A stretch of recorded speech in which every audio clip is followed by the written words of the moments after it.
2018 Dodge Ram 2500. This works for basically all 4th gen models.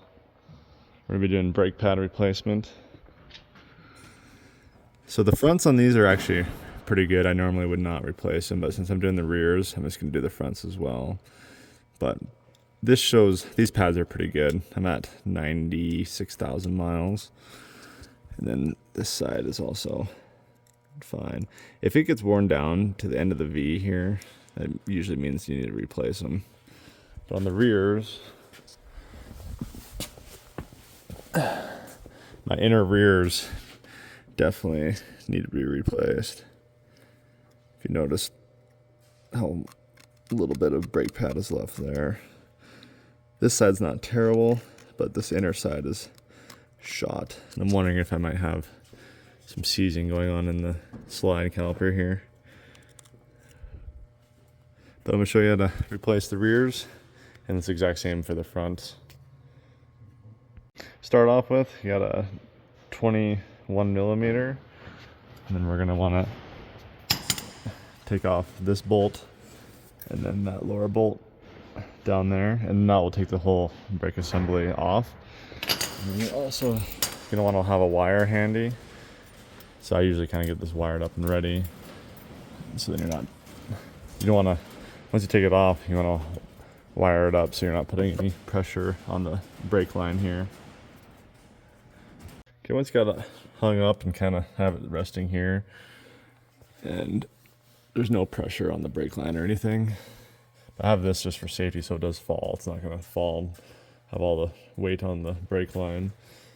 But you wanna check, make sure there's no deep ridges. Usually it'll groove here, but these are pretty smooth still. And then this brake line, or brake pad, is shot, and this one's about going out. So now what I'm gonna do is I'm gonna do these 2 bolts here, and I'm gonna slide this out. And then that way we can lube these up, check them, and then we'll remove the brake pads as well.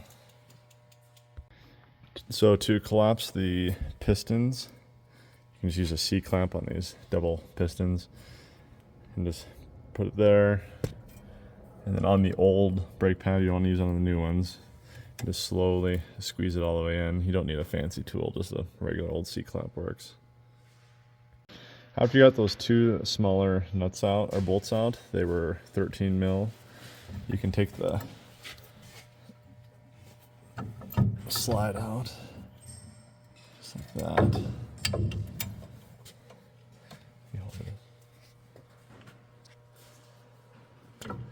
You want to take these pins out and clean that all up. Then we're going to be lubing these up. You can also take that off, and we're going to get all these lubed up and clean out inside of there. Once you got it kind of just like this, you're going to want to redo your tabs. And I like to do one at a time because there is a direction they go on. And these come new with your brake pads.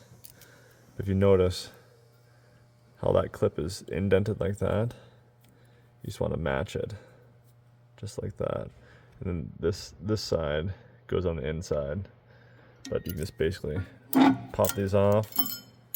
And then I like to clean this surface up here and then put a little anti-seize or some brake lubricant there, and then also on the inner side of these as well, where the brake pad slides on. So I'm gonna clean these up, put some anti-seize in there, and then install my new clip on all 4 of them. So once you have all these, put it in there and then lubed up a little bit. You're gonna make sure you have clean these up and then add new grease to them. You can pop this rubber off and then clean it up really well. I just like to clean the inside of these bores and then put a shot of grease in there as well.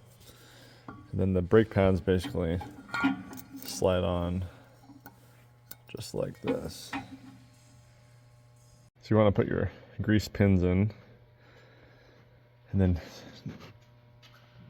squeeze them in, get them into place with your brake pads in there. So this is what it should look like before you put everything back together. Make sure this tab is there on both sides. Got your pins greased. And then I'll just put those two small bolts back in here and here. And then we'll be ready to put this whole assembly back on. Got the two bolts back in.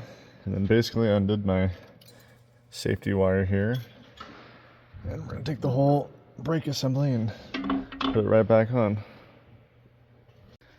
Got the brake calipers and everything back on. Tighten this bolt and that big bolt down there. And you go really tight with these. I'm not sure the exact spec, but this is finished deal. And we got a lot more pads now. So basically you're gonna go in, do all four, and put pressure on the brake, and then go up, and your master cylinder, you can check it, but it should go back up to the exact same level that you were at with brand new brakes. But check that when you get done with all of them, and it should be good to go. And then you burn in the brakes. You want to do 30 mile an hour down to about 5, back up to wait about a minute or 30 seconds, do 30 mile an hour, back down to 5. And you keep doing that they recommend 15 to 30 times to burn in the brakes. And that just leaves a film on your rotor. So thanks for watching.